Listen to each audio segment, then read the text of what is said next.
Ang UFO Files revealed sa Amerika. Maraming dokumento, litrato at videos ang nailantad sa publiko na matagal nang itinatago. Nagmula sa iba't ibang ahensya ng pamahalaan ang mga isiniwalat. Yung iba ay mula pa noong panahon ng Cold War hanggang sa kasalukuyan. Ilan sa mga nasaksihan ay mula sa Indo-Pacific region na kulay puti, metallic, minsan ay kumikislap na nakita rin sa Pilipinas. Siguradong magugulat ka sa malalaman mo na may connection pala ang ibinulgar na UFO files sa mga sightings na inulat mula sa Pinas. Mayroong mga naniniwala at marami din namang naghihinala. Alamin natin kung totoo ba.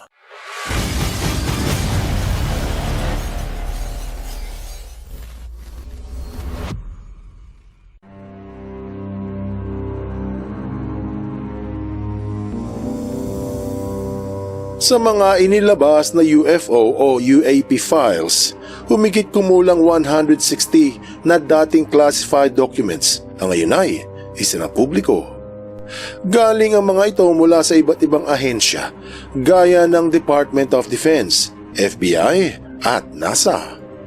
Kabilang sa mga dokumento ay mga military encounter reports kung saan ikinuwento ng mga piloto at radar operators ang mga hindi nila maipaliwanag na UFO sightings habang nasa training missions o kung hindi ay sa military operation.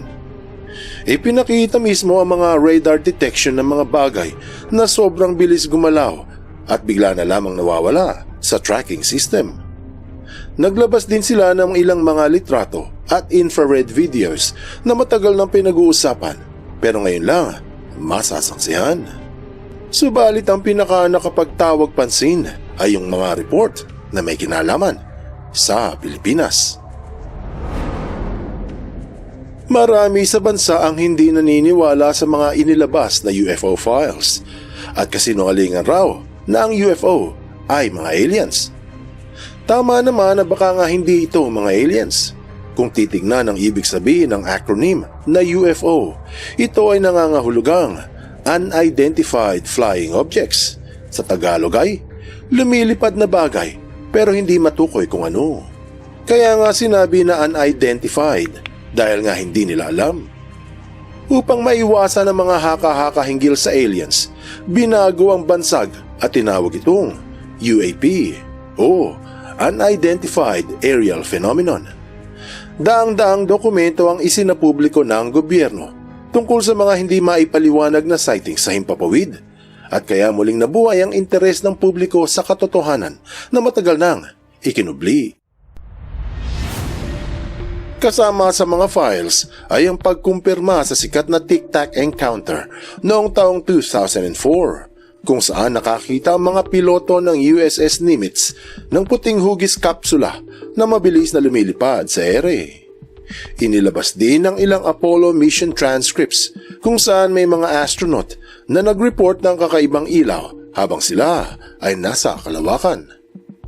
Marami ding mga lumang Cold War files tungkol sa radar detections at mga kakaibang nasaksihan malapit sa military bases sa Europa. Noong taong 2015, may mga piloto mula sa US Navy East Coast training missions na nag-report ng paulit-ulit na UFO sightings. Muntik pa nilang mabangga ang isa habang bumubulusok ito sa ere. At may mga inilabas din mula naman sa rehiyon ng Indo-Pacific. Isa sa mga nakatawag pansin ay ang ilang military videos at reports na konektado sa Asia. Mga lugar na malapit din sa rutang ginagamit ng Pilipinas sa kanilang military operations at naval patrols. Ayon sa ilang released accounts, may mga piloto at radar operators na nakakita ng hindi maipaliwanag na bagay habang sila ay nasa training mission sa Pacific Ocean. May isang report mula sa Indo-Pacific Operations kung saan may na-detect na metallic o parang bilog na bagay na mabilis gumalaw at biglang nawawala sa radar. Nakunan pa ito ng infrared cameras ng military aircraft. May mga drone operators din sa Pacific area na nagsabing may nakita silang glowing objects na umaaligid at pabalik-balik sa lugar. Taong 2024, nakuhana ng infrared ang isang UFO na malapit lang sa Pilipinas. Isinumite ito ng United States Indo-Pacific Command o INDOPACOM sa All Domain Anomaly Resolution Office dahil sa hindi nila ito may paliwanag. Ang report ay 9 na segundong infrared video mula sa isang military platform ng US habang nasa operasyon malapit sa Pilipinas. Makikita sa footage ang isang hugis football na may 3 parang nakausling bahagi. Isa dito ay nakaturo pataas habang ang 2 naman ay pababa ng pahilis. Infrared sensors ang gamit kaya hindi normal na camera image ang lumabas. Heat signature lamang ang makikita kaya malabo. Nakalutang ito at dahan-dahang umiikot. Subalit hanggang ngayon ay hindi nila matumbok kaya tinawag na UAP. Marami ng UFO sightings ang inulat na nangyari sa Pilipinas mula pa noon. Sa makatuwid, kung pupunta ka sa website ng The National UFO Reporting Center, isang website na pwedeng mag-report ng mga sightings, mapapansin na merong mga 142 na report ng UFO sightings sa bansa. Subalit kung susuriin isa-isa ang mga ulat, mapapansin na yung iba ay hindi lehitimong aerial phenomenon. Merong mga drones lang pala na nakita sa gabi. Merong nag-akala na alien yung Starlink satellite na bumagsak. Yung ibang kinatatakotang ilaw ay mga nagpa-party lamang pala sa kabilang bayan. Ibig sabihin, hindi lahat ng ilaw sa gabi na nasa langit ay matatawag na UFO. Merong mga basehan upang ito ay masabing unidentified. Pero marami ang genuine sightings sa Pilipinas. Isa sa mga naibalitang UFO sighting sa bansa ay naganap sa Laguna noong taong 1992. Libo-libong mga mamamayan ang dumagsa kagabi sa Pila, Laguna sa pag-asang kanilang makita ang umano'y IFO, Identified Flying Object, ng mga taga-ibang planeta. Nagtungo po roon ang ABS-CBN News Team at narito ang report ni Carmelita Valdez. Mataas pa lamang ang araw ay libong tao na nag-aabang sa umano'y mga sasakyang pangkalawakan ng mga extraterrestrial o ET. Sa paliwanag ng mga miyembro ng etc., kontakti ng mga ET, ang mga taga-ibang planeta ay nagpapakita pagkagat ng dilim. Tinahak ng media ang liblib na daan tungo sa isang bukirin kung saan matatanaw ang mga bundok ng Banahaw, Caraballo at San Cristobal, ang umano'y refueling area ng mga IFO.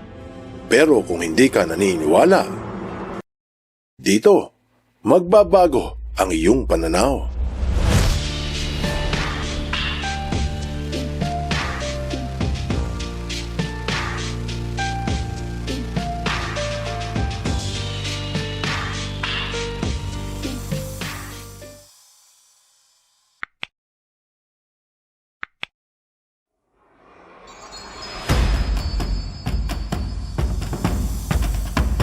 Sa halip na tawagin itong UFO, binansagan itong IFO o Identified Flying Objects ng grupong etc.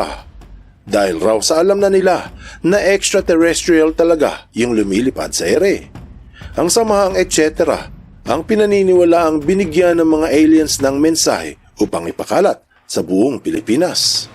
Ayon sa isang miyembro ng grupo na si Roy Alvarez, ayaw daw ng mga alien sa mga lasing kaya hindi nasaksihan ng mga reporters ang mga UFO nang sila ay pumunta doon. Nagugulo raw ang vibrations na nasasagap ng mga aliens kapag may nagiinuman sa lugar. Marahil, naiingaya ng mga ET, lalo pa at may mga tambay na nagkakantahan.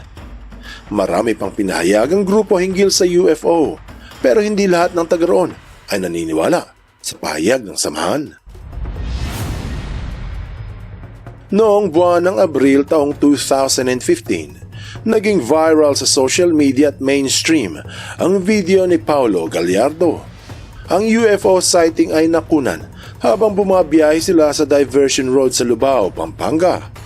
Kasama niya ang kanyang pinsan nang mapansin nila ang ilang maliwanag na ilaw sa kalangitan. Sa una, 3 lang daw ang ilaw, pero kalaunan ay dumami ito at bumuo ng isang V formation. Dahil kakaiba ang galaw at itsura ng mga ilaw, agad niya itong kinuhanan ng video gamit ang kanyang cellphone. Mabilis namang kumalat ang footage sa Facebook at pinag-usapan sa mga local mainstream media tulad ng online news sites.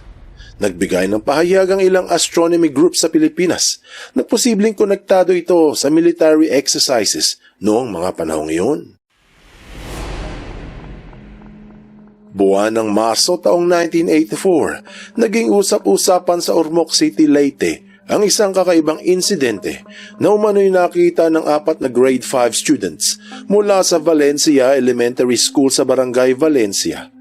Ayon sa lumabas na ulat, maaga raw noon at kukuha sana ng tubig ang mga bata bago magsimula ang kanilang flag ceremony. Nang mapansin nila ang isang malaking bagay na bumababa mula sa himpapawid papunta sa isang bakanteng bahagi ng bukirin. Inilarawan nila ang object bilang parang malaking kabibe o dome-shaped na may metallic na itsura.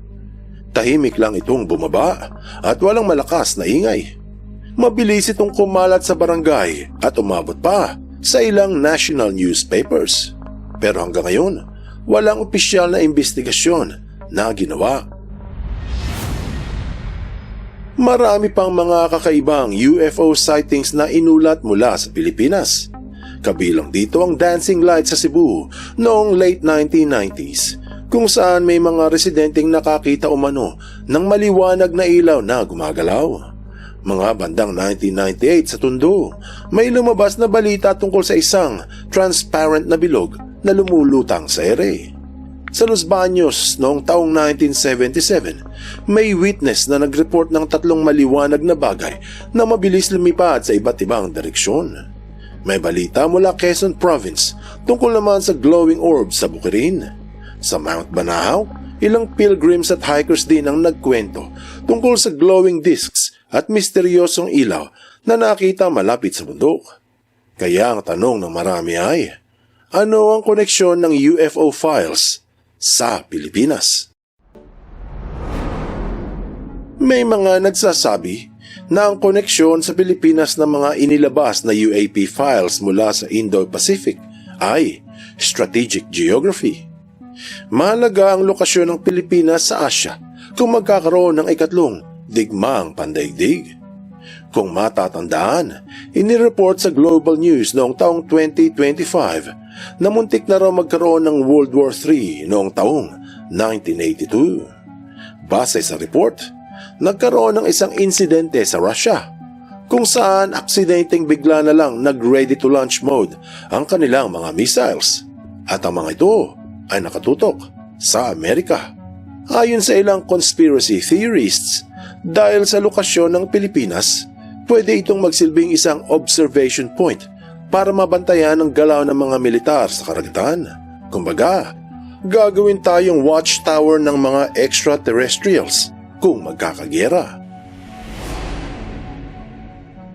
Isa pa sa mga pinaniniwalaan na koneksyon ng Pilipinas sa mga UFO files ay dahil sa sinasabing kakaibang electromagnetic readings ng Mount Banahaw na naitala umano sa ilang military studies noong Cold War.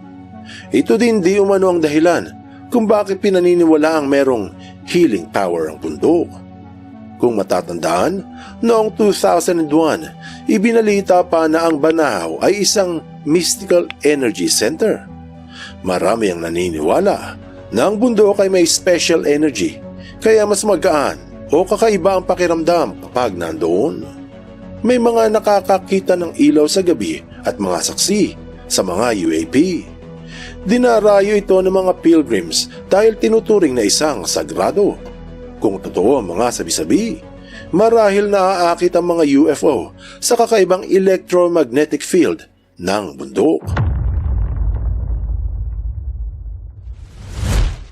Anong aral ang mapupulot dito? Ang mga UFO files na ibinulgar ay naglalaman ng mga dokumento, litrato at videos na matagal nang itinatago sa publiko. Ilan sa mga na-release mula sa Indo-Pacific region ay pinaghihinalang may koneksyon sa Pilipinas. Kung totoo nga ang electromagnetic field na sinasabi hinggil sa Banahaw at ang strategic location ng Pilipinas sa Asia, marahil mas marami pang sightings ang masasaksihan sa bansa. Iyan ay kung naniniwala ka sa mga UFO. Ang aral dito ay simple lang. To see is to believe. Buksan mo ang iyong isip at hayaang lumalim pa ng lubusan ng iyong pangunawa sa mga kasaysayang kapupulutan ng maraming aral. Tandaan, katotohanan ng susi sa tunay na kalayaan.